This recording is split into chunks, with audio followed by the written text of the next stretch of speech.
up, y'all? How's everybody doing?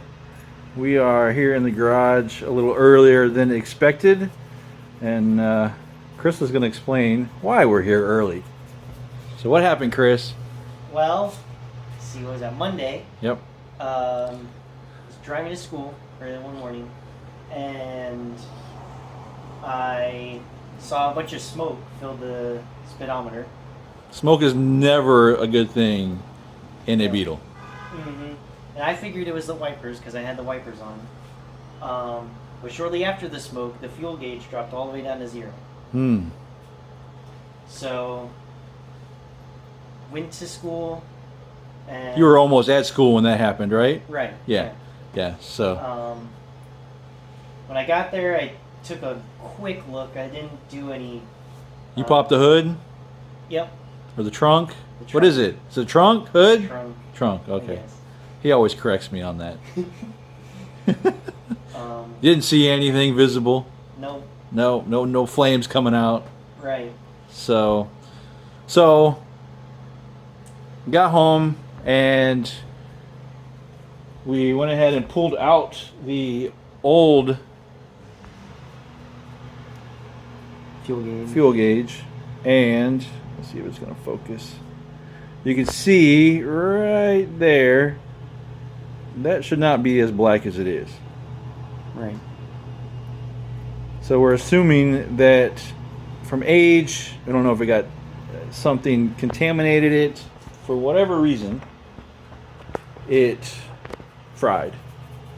So I stopped today at our local VW shop and picked up a new one, shiny new one, and we're gonna get that in. It's super easy. We're gonna test it first before we actually install it. We're gonna hook it all up and make sure that one works.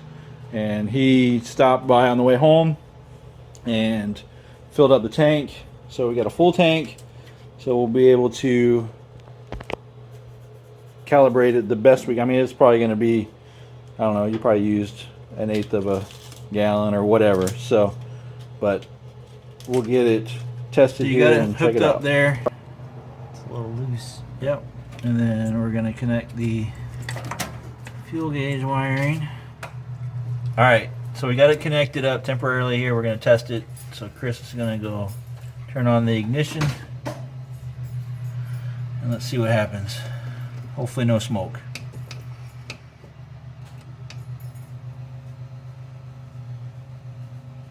We have nothing. Oh, there it goes. No, takes a little bit. Yep. It's not instant.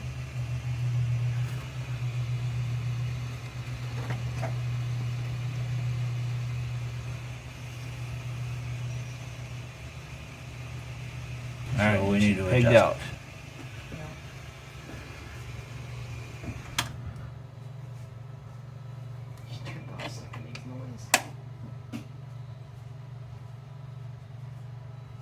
And she pegged out pretty good because it still hasn't moved back down yet.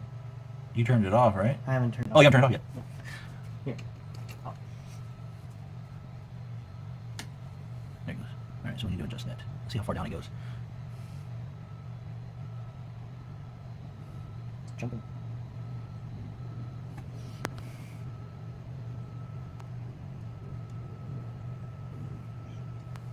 Go all the way down. That's the question. Stop. It goes all the way down. All right, so now we got it in place there, but we got to get the screws in those tiny little holes. That's why Chris is doing this. And I was joking with him. The Germans must have had small hands, because That one's in. cool. Got one in. That one's a little more tricky. Here. You want me to hold the light for you? Oh, I'm gonna take this off. So There I you go. have. And we did check the ohms on it. We should have shown that. And we can show that here after you get it in there. Because it should read 10 ohms when full. And ours was reading like 14, 15. So it might need to be adjusted on the sending unit itself. we're gonna run with it. I'll let you get that tightened up there. Yeah.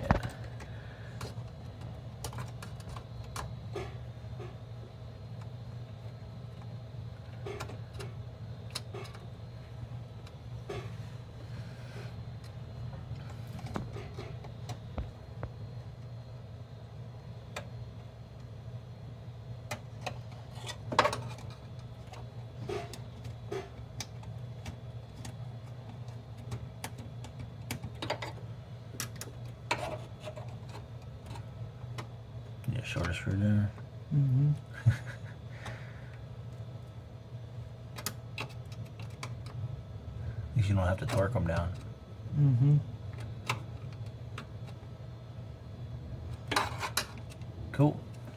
So now let's go ahead and check the ohms again, so we can show the people.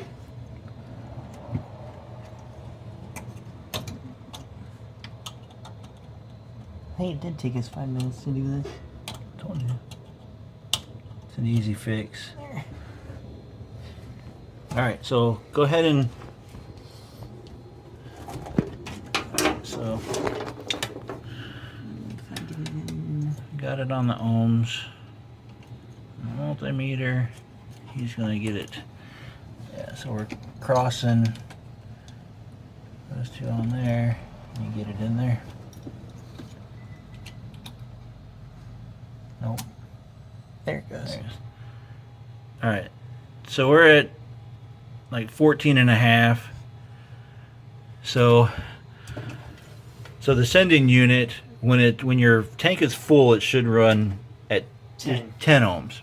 So we're and at empty, it's what is it, 70?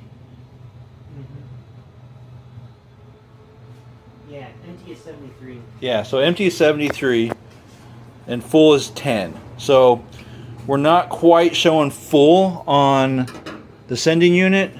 So what we're going to do is, or I should say what Chris is going to do is he's going to drive it, and when he gets down to a half a tank, we'll fill it up and see what the gauge is at. But as you can see, we now have a working gauge that varies over full. So, which is fine.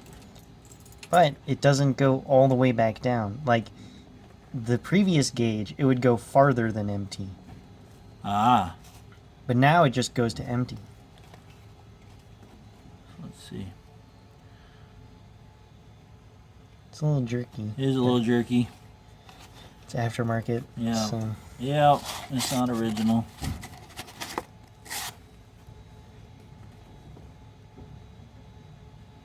Cool. All right. So there you go. That was our quick fix for the day. Hopefully,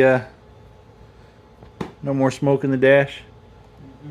Right? Right. Yeah. What's our next thing we're doing? Tuning. Wiring. Oh, wiring. What's the next thing we're doing? Wiring. Wiring. Why are we doing wiring?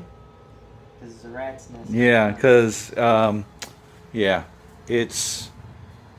I really shouldn't even put this out there. That's embarrassing. But we're gonna go through it, and we've got a new fuse block we're gonna put in there and clean it all up. We got that thing. Yeah, I mean most of this the mess is because a lot of these lines are just, we ran them long.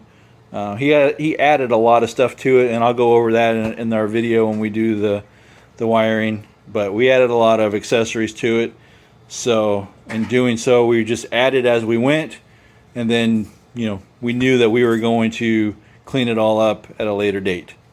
So yeah, this is our new fuse block that we're going to use. It's got 2 circuits, so we'll have a hot and then an ignition side, and we'll clean it all up and make it look nice. So that'll be our next video. Alright guys, thanks for watching, and we will catch you on the next one. See ya.